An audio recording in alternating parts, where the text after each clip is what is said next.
Greetings and salutations, friends, and welcome back to the TeamIslas podcast, episode 23. MJ. My name is Doug Bush, and today I'm joined by Patricia Islas and Zach Shear. And this is the podcast for anyone looking to better themselves in percussion education. Percussion ensemble concerts. What are they, and why are you doing them? Shouldn't you be doing WGI? Mr. Shear, any thoughts? Yeah, I have thoughts. The answer to that is maybe you should be doing WGI, or maybe you should do a percussion ensemble concert. My informal title for this episode is "You Do You, but What's You?" Right? Yeah. Because that's my answer. So this idea came about because I find myself having conversations with percussion educators about percussion ensemble concerts. And we can go round and round and round and talk for hours about like, should I do it? Should I not do it? When should I do it? Should I have a guest artist? What should I play? How long should it be? Who should play? Should all my kids play? Should I talk more? Should I get... there's all these different variables you could do. The concert can look 1,000 different ways. And often people are just not sure what to do or how it should look. My answer to that is all of those things that I just named and 100 more. Those decisions are all very easy to make if you know why you're doing a concert and what you are trying to get out of that concert. Those are the questions we should answer, right? Let's spend, and those might be kind of hard to answer, and that's okay. But let's spend some time figuring out why I'm doing it and what I'm trying to get out of it. And then, here's the good news, all of those other decisions become so easy. They become so easy. Now, maybe you have to work to get them in place the way you want them, but you at least know what ultimate goal you're trying to serve. Yep. And I think that, to piggyback on what you're saying here, in our experience, MissySauce and I have had opportunity to travel the nation as guest artists for percussion ensemble, but also been involved with WGI, adjudicating level, consulting level as well.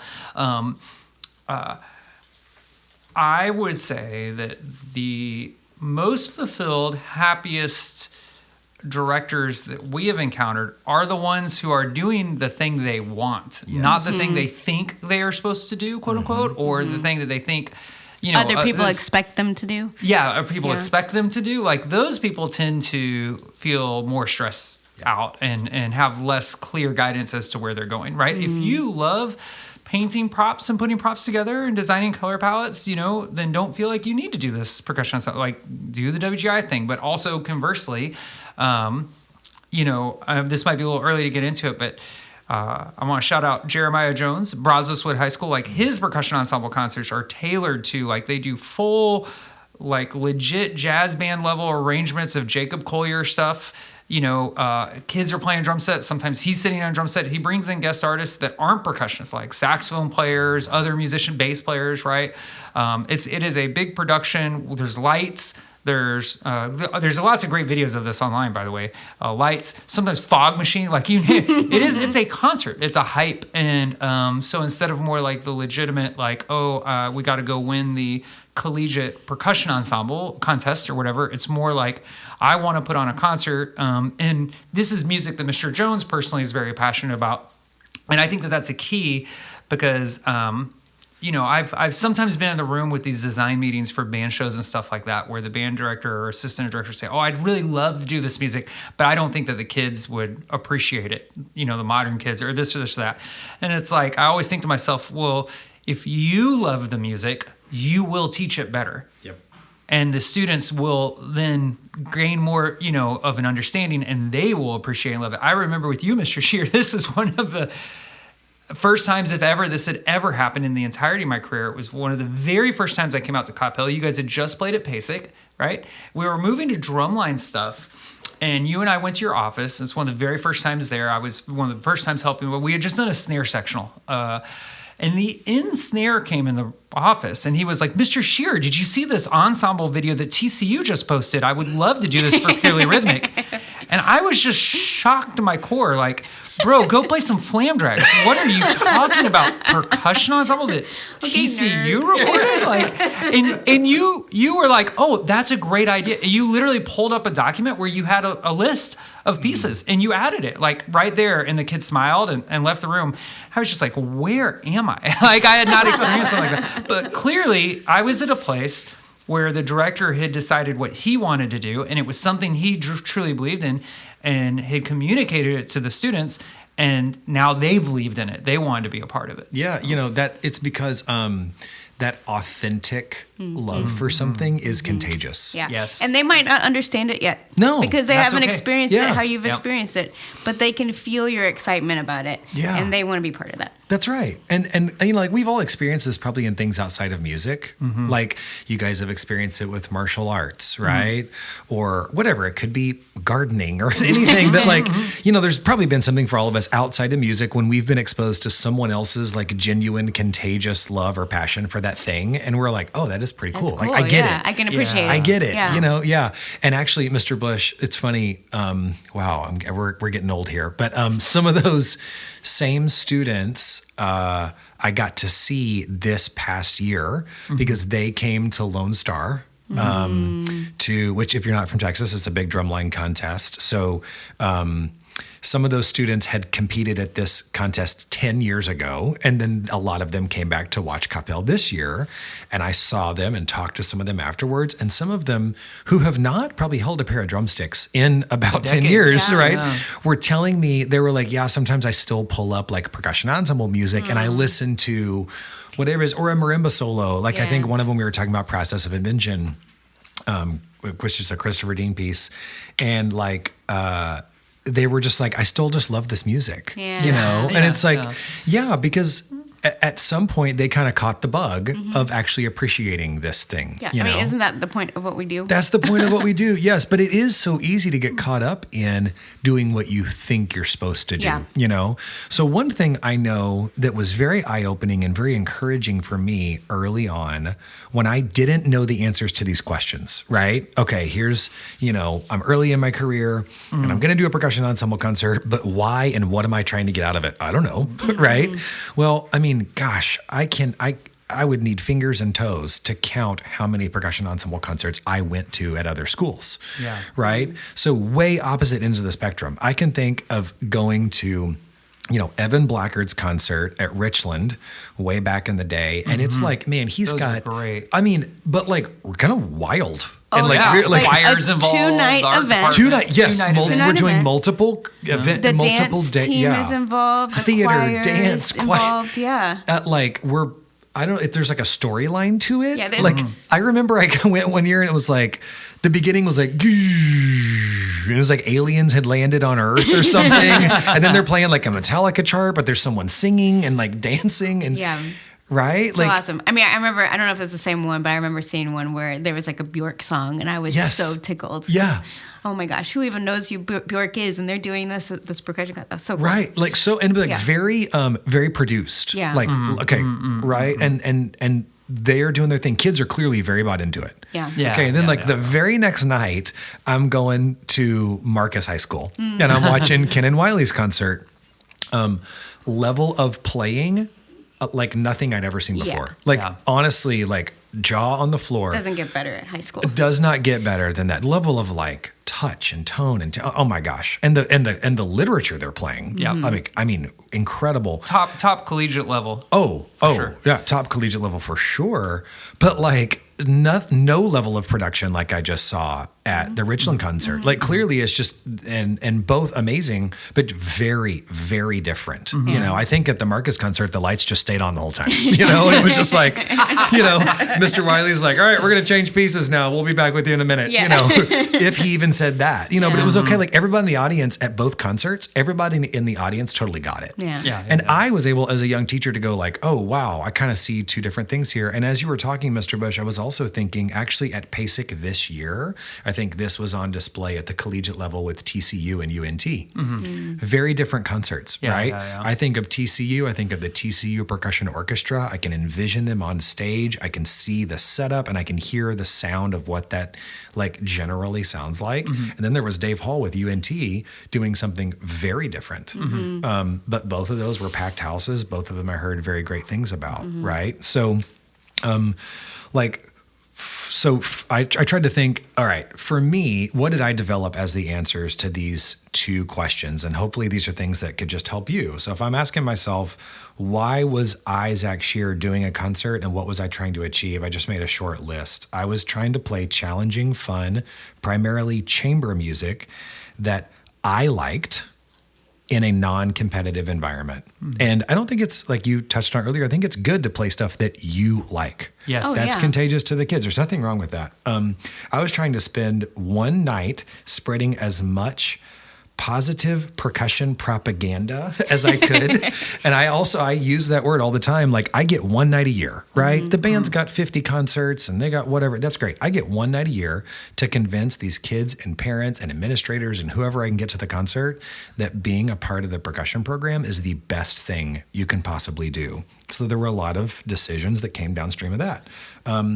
I was trying to expose the students to a level of musical excellence from outside the band world that opened up new doors for them and challenged them in new ways. And that's what led me to bring in guest artists, right? So there are other things that are not on this list that were maybe good things. They just weren't the things I was chasing after. But I know that having those specific things in mind really helped me decide what my concert looked like. That's different from other people. That's great. You might want to focus on student compositions. You might want to involve other activities like theater, art, band. You might just want to play the hardest stuff you can find. And that's fine too, you know?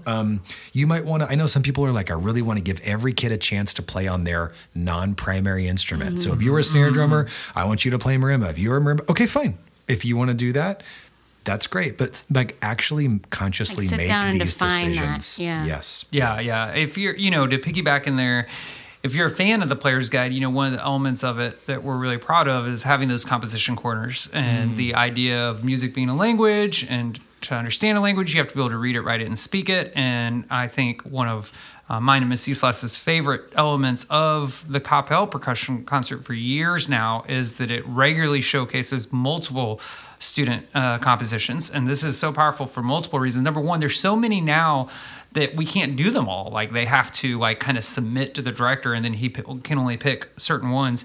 But it gives like all the other benefits we've talked about in the past, it gives students who are maybe not the strongest players in the group, but are very creative, a chance to explore their expressive outlet, right? It gives Miss Islas and I a chance to work with them at a compositional level. But one of the other tangible benefits is the students that compose these ensembles that have been selected, we then have the student themselves coach or teach the ensemble. They're organizing the rehearsals. They're organizing, right, which is then eye-opening hugely for them. Oh, Mr. Bush, they showed up and they didn't know the Vibe 2 part. Well, let's take a look at the Vibe 2 part. Can you explain this rhythm on measure 4?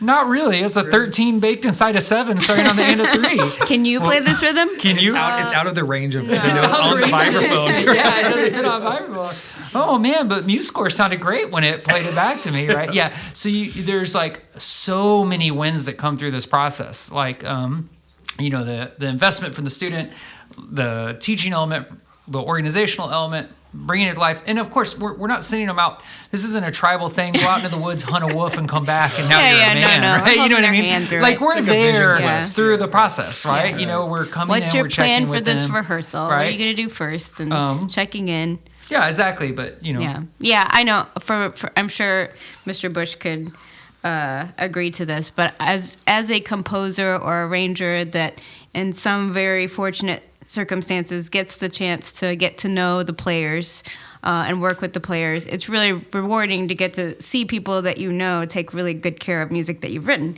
And man, one of my favorite moments of any percussion concert that we've had at Capel is watching a student experience the same thing from the side of the stage, watching their own piece getting played, and the nerves that come from like, oh, I can't do anything else now. It's in their hands, but getting to see how exciting that is really incredible.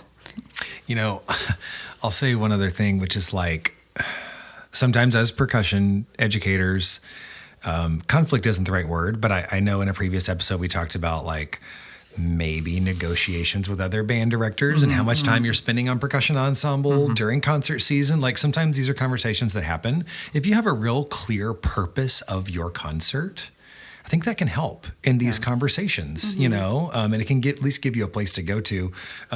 Bless his heart. I remember Doug Grice, who's probably not listening, a former band director at Capel. My first year, I was like real young. He'd been there a while and he was getting a little grumpy. And he'll laugh if he hears that. But I think we opened with, I probably wouldn't do this now, a 9-minute vibraphone trio that involved a lot of bows. Oh my. And he was like, all right, I'm done. he was in the audience. And after the concert, he made a beeline to me and he was like, what is this? Oh my gosh, you made me sit through this 9-minute. And it for years, he would remind me of this 9-minute vibraphone trio. Note to all the percussion composers out there, maybe cut it down. Yeah, quite a down. bit. Right. Yes. Actually, but I'm going to say no, Miss Islas. I played this one and I was like, you know what? I loved it. And those 3 girls who did it, they loved it. Yeah. Like I remember, and I was like, and I told them, I was like, Mr. Grice didn't like it. And I was like, I told him I didn't care, you know? And they were like, yeah. But it was like, it fit with what we were trying to do, you know? So I had a good reason. He didn't care. Yeah, like I guess I just kind of, like I said, falls under the heading of like you do you, and at the time that was me. Maybe not now, but yeah. You know, another guy I think that has always done a great job in our area of knowing himself and what he wants out of the percussion concert is Scott Baldwin. Oh, Yeah. You know, for Absolutely. as long as I can remember. So Scott prescribes to the guest artist method. You know, he really takes advantage of bringing these guest artists in and the energy and excitement that brings to the students, right? I could be wrong. Scott could correct me here, but I think Lalo Davila was probably his first one. Oh, sure. And that's a great first one, man. If you're looking for someone to come in and energize the program, you know, that is going to happen. And yeah, he's always gone out of his way to kind of collect, and he does. As a couple of people, Miss Islas and I, that have had the privilege of being the guest artist a couple times, boy, he treats you like royalty. He makes you feel so important, so special, so great. And he provides like clinic opportunities, masterclass opportunities with the kids. And I think that it's a really, you know, he's always been really good at leveraging this as an opportunity to expose the kids to more Afro-Cuban music. You know, I remember one with Ignacio Barrera that was so great, right? Or whatever. It doesn't matter. Just, you know, open up their musical palette to other things that we're not getting to touch on throughout the rest of the year. Yeah. You know, I'll add one more. So we said, why are you doing it and what are you trying to achieve? I think I would add one more question, which is, what is realistic? That's a good question to ask yourself because if it's year 1 and they've never had a percussion ensemble concert, that looks different than we've been doing it for 10 years, you know? So you're going to be... your efforts are going to be amplified and you're going to be more successful if you're working towards a goal that is realistic for you and the students. Yeah, and the why might not be solved in just this 1 year. That's right. Could be a multi-year project. That's right. Yeah, absolutely. Absolutely. Awesome, guys. Awesome. Well, thank you so much for hanging out with us today, friends. If you have any questions for the podcast, percussion ensemble related or otherwise, please send them to teamislas@gmail.com. That's TeamIslas, TeamIslas @gmail.com. Shout out to all the great percussion companies that support Team Islas: Mapex Majestic Percussion, Dynasty Percussion, Remo Drumheads, ProMark Sticks and Mounts, Sabian Cymbals, Beetle Percussion, and Lot Riot Apparel. We actually, Team Islas, have several percussion ensembles available for you today. Right. We've been very fortunate over the years. If you want to hop on C. Allen, you could pick up Mr. Brian Teed at Wakeling commissioned a piece for Midwest titled Kaiju. Jacob Carter out at Memorial High School. I was thinking. Yep, I was thinking is the name of the ensemble. She wasn't just thinking, you know, that one's out. That's for your kind of mid-level players.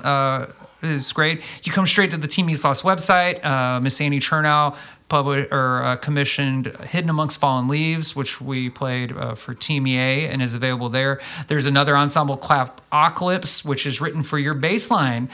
So it's written for 2 beginning mallet players and then 5 quote-unquote clappers. This was performed at PASIC a couple years ago. I'm so sorry, I'm blanking on the university that played it, but it's a great one if you have a bass line and you want to give them something fun to do for their percussion ensemble concert. If you have a couple other commissions that are great that are still in the works of being published and getting out there, if you find yourself in a situation where you'd like a TeamIslas commissioned percussion ensemble, don't hesitate to reach out. Dr. Eldridge just commissioned a great one, The Sound of Perseverance, right? That I believe Dr. West and TCU is playing this semester, right? And I believe Commerce played it last semester or 2 semesters ago. So yeah, a ton of great literature out there. If you can play Collide 20 clicks over tempo by memory and split off the left, then give us that 5-star review. Remember, friends, step 1 is time, step 2 is sound, step 3 is subscribing to the TeamIslas podcast.